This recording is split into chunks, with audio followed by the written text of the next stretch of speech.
Hello and welcome back to Pennyhill Junction. So after a 4-month summer break, I'm pleased to say that Pennyhill Junction is back. So the break pretty much down to the long hot summer we've experienced here in the UK, but also due to some increased work commitments over the last 3 months, which has seen me doing a lot of travelling over to Ireland pretty much every other week. I simply just haven't had the time to come into the loft, but also, as I mentioned, during these last 3 or 4 months of the summer here in the UK, the temperatures have got up to some pretty extreme conditions, which has meant the loft area has been pretty much impossible and unbearable to work in.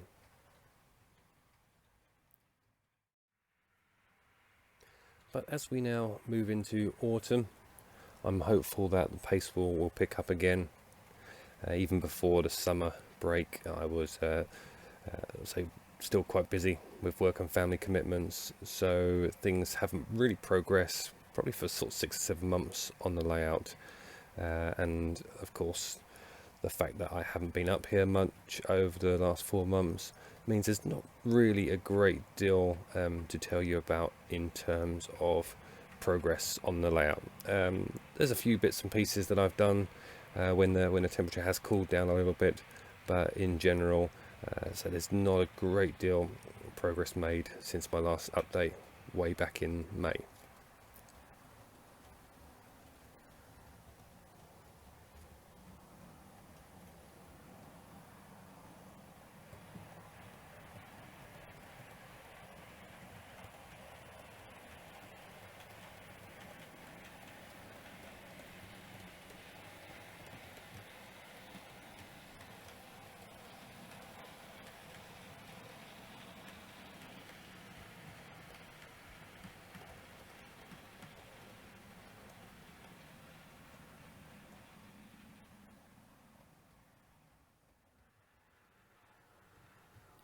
So the first thing to update you on is the back scene.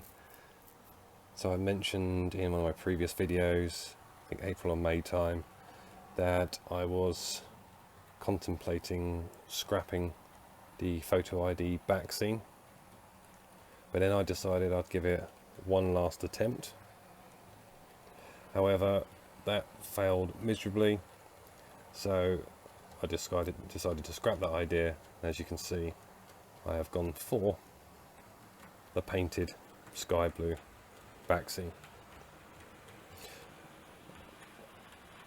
And also, as you know, originally these back scene boards were attached to the wooden supports at the back by Velcro, but during the hot weather the Velcro kept on coming away. I did attempt to use staples to keep the Velcro secure, which worked. However, when I took the decision to move away from the photo ID back scenes and go for the sky blue paint, I then decided, well, actually I'll permanently fix the boards in place, so I'll use the screws to fix it secure into the wood. And you can see there's some blemishes, obviously, where I've tried to fill the screw holes, etc., and also the gaps between the boards. It's certainly not seamless in any way. Probably could have done a better job of sanding, but to be honest, you can see where the upper level is going to be. There's not a great deal of space, or actually back scene, which will be showing. So by the time I've got maybe some bushes running along the edge and some trees, etc., there'll be very little of the sky back scene showing anyway. So this north side of the layout still very much remains my focal point at the moment on what is obviously Pennyhill Junction station. So some time ago now, you recall, obviously I put together this platform 1 and the station concourse, and then using the scale model scenery platform texture sheets on MDF base. I've now started to add external walling onto the station. This is using a wheels kit. I guess the dress stone wheels kit As you can see, I've made the buttress walls there as well. The same on the other side. Obviously it looks very clean and new at the moment, but at some point I'll weather that a little bit. Beginning to finally make some progress on the next platforms. So obviously platforms 2 and 3, and also 4 and 5 to come, which I'll be working on over the next 3 or 4 weeks. That will definitely be my focus, because I'm determined to get all these platforms down, but also continue with the same walls along this outside edge, and also be scratch building some steps coming down from the station concourse down to road level.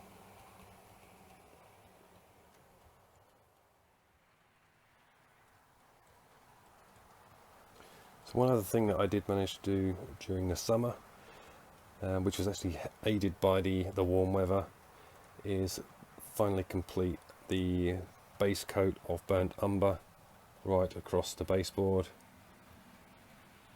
So as you can see now, 360 degrees right around the layout, I have the burnt umber base coat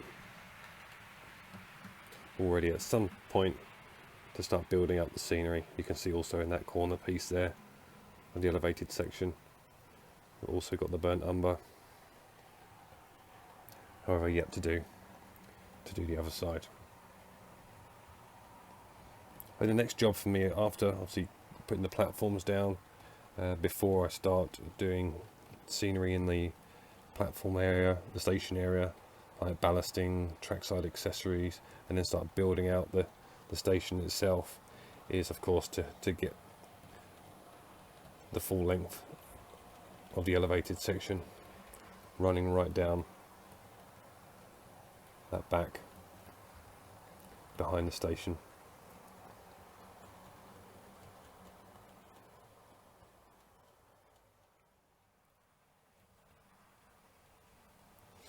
So the only other small change really to the layout since the last update back in May is this section here, which is the entrance into Old Dean Common Depot. So you see this run here into the twin track train shed.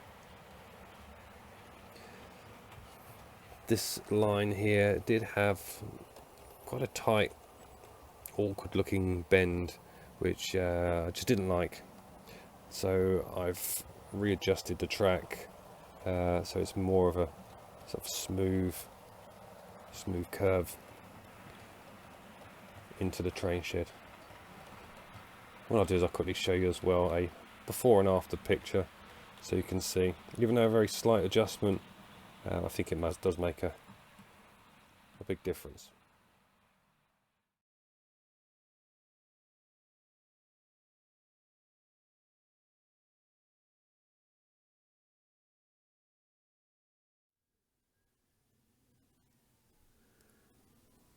So I'll now move on to my purchases since the last update back in May. Of course, being that it's summer holidays and I've got children, of course it's all about summer holidays, so it's about some time away, and of course school uniform, stationery, etc. So pretty much all my funds have gone on the kids and our summer holidays over the last 3 months in particular. But I did pick up a couple of bargains during this time, the first of which is this coach here. So that is the BR Intercity Mark IIe open first coach from Hornby.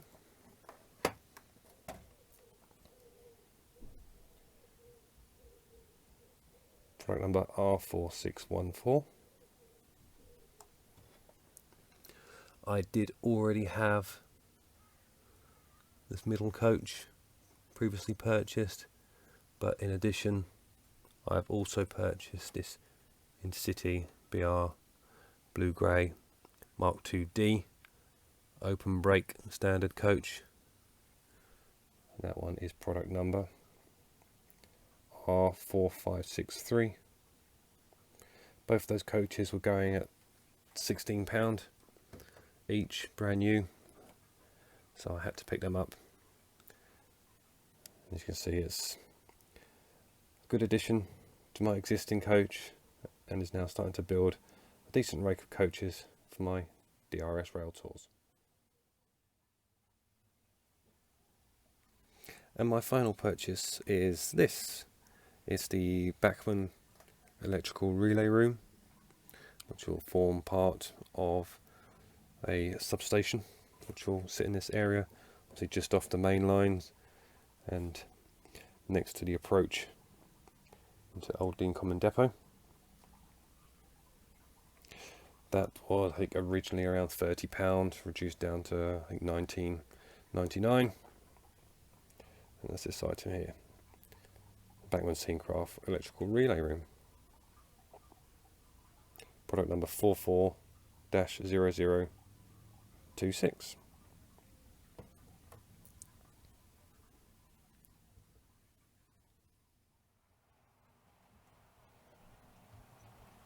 So shortly after my last update back in May, I surpassed the 1,000 subscriber mark. So I achieved that in less than 18 months from starting the layout. The construction of the loft, or the conversion of the loft, started in January 2017. I think the first track was laid in May 2017. And the YouTube channel, I think, started on the 25th of January 2017. So, as I said, in less than 2 years, well, less than 18 months, to surpass 1,000 subscribers is just incredible. I was not expecting that. I was surprised when I reached my first 100 subscribers. So to have this level of interest on a layout which is still very much in its infancy is just fantastic, and a huge thank you to all my supporters, or subscribers, sorry, and supporters of the layout, both old and new. Now, since surpassing 1,000 subscribers back in May, obviously for new subscribers, and there's been about 184 of those as of recording this video, there's obviously been a lack of content for you guys, for your new subscribers, so apologies for that. However, I hope you do enjoy this most recent update. What I am going to do, as there hasn't been much to discuss in terms of progress on the layout since May's update, one thing I haven't done for quite some time is a tour of the layout. So I'm going to spend a few minutes now just going to run around the layout and talk about each section of the layout, and obviously my sort of end goal in terms of particularly the track layout and the eventual progress to an upper section now that the lower level section track is complete. So I hope you enjoy the tour, albeit very brief, but particularly for those new subscribers, it gives you certainly an insight into where I've come so far and very much my plans for the future.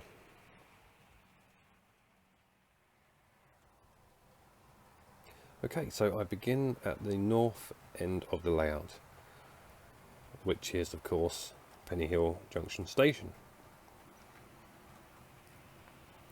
So as you can see, the station has 5 lines running through,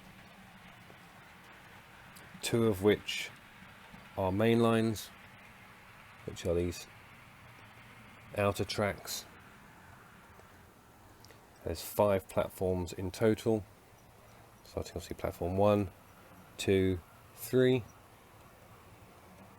there'll be an island here which will be platforms 4 and 5. The outer platform, platform 5, will be the longest platform. As you can see, pretty much runs the full length of the baseboard, and that is just about long enough for a 6, maybe 7 car HST. In terms of the station building itself, so it's a modern era layout I have, so I'm looking at the the Fala modern station, which I say will cover a large portion of this concourse. Each side there'll be steps going down to a sort of paved area where there'll be things like cycle racks, etc. Maybe a little bit of some bushes, maybe trees, etc., and flowers. And pretty much the same on this side. However, this side I'll probably have maybe the bus stop, maybe a taxi rank at the back here, and then down here obviously be pavement, and just probably the edge of the main road through the station. The station will then have, probably around this section here, footbridge going across to each of the platform islands. As yet I'm undecided whether I may dig out a hole in each of the platforms to include subways as well, but yeah, I think for now I'm just going to stick with the footbridges.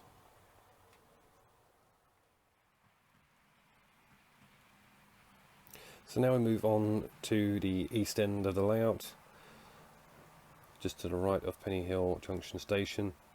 So this section here will be the station car park, and then we start to move around into Pennyhill village.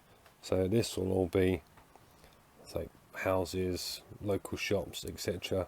At some point, once all the scenery is done here, I'll add an extension on, additional baseboard, just to expand the village.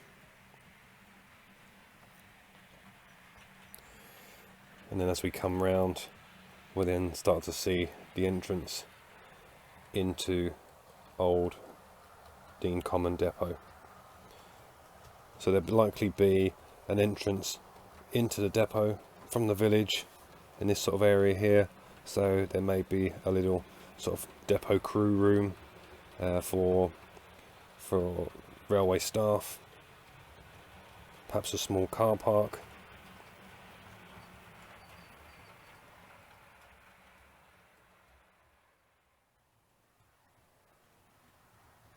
And then we come into Old Dean Common Depot itself. So the depot here really is for passenger units. So you see at the moment I have a mix of HSTs plus EMUs, predominantly Great Western, but also you see some Southwest trains in there also.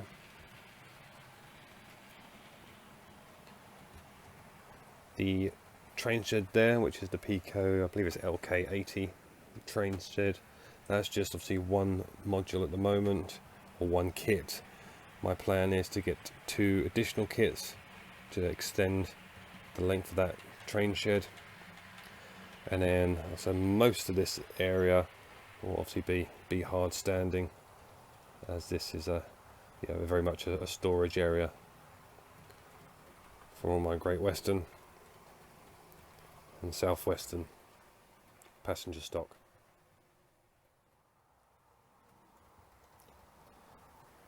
And finally, at the west end of the layout is Collingwood Bridge Depot. So Collingwood Bridge Depot will be a DRS depot, even though, as you can see, we've been invaded by Network Rail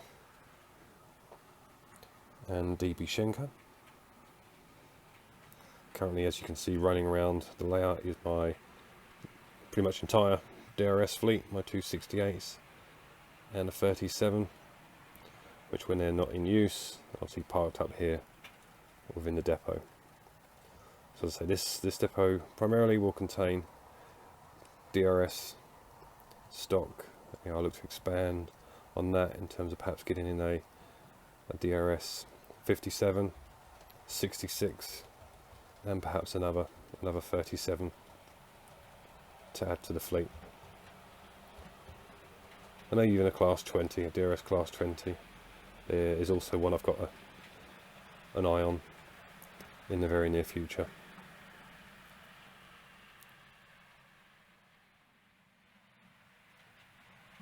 So that's a 360-degree look at the layout so far.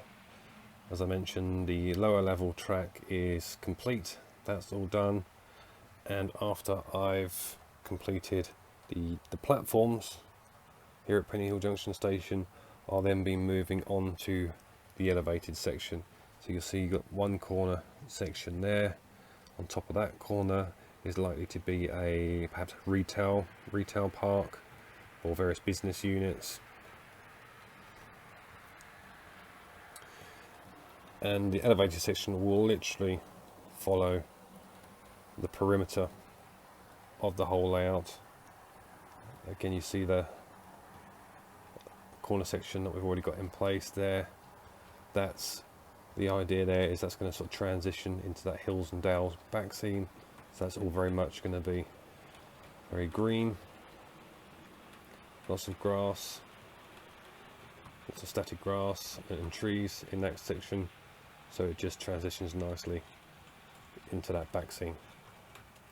And again, as I said, it will continue all the way around the full perimeter of the layout. You'll see there I have that Metcalfe viaduct. That's unlikely to be used on the layout. I just enjoy building Metcalfe kits, but it's a fairly good representation of obviously where that elevated section will be, and the two express lines that will run the perimeter of the layout, which will be primarily for my HSTs and also my Great Western Class 800.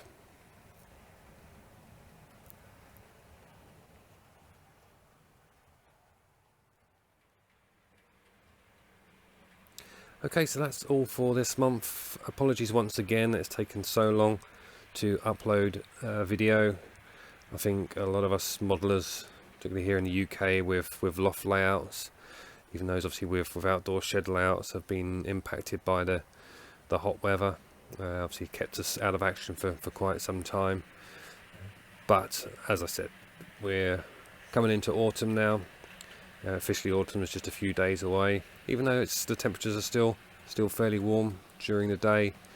It drops considerably at night, so I'm hoping I can start doing some more work in the evenings after work, and then yeah, again start to make much further progress over the coming weekends in the run up to Christmas now. So hopefully when I catch up again with an October update, you'll see much more progress finally on the station area. My intention to say is to complete all the platforms by the end of September, ahead of the next update, and then the focus can really start to move then into the elevated section, and hopefully before Christmas, you know, conclusion to all the track work. So thanks again for watching, and until next time, bye for now.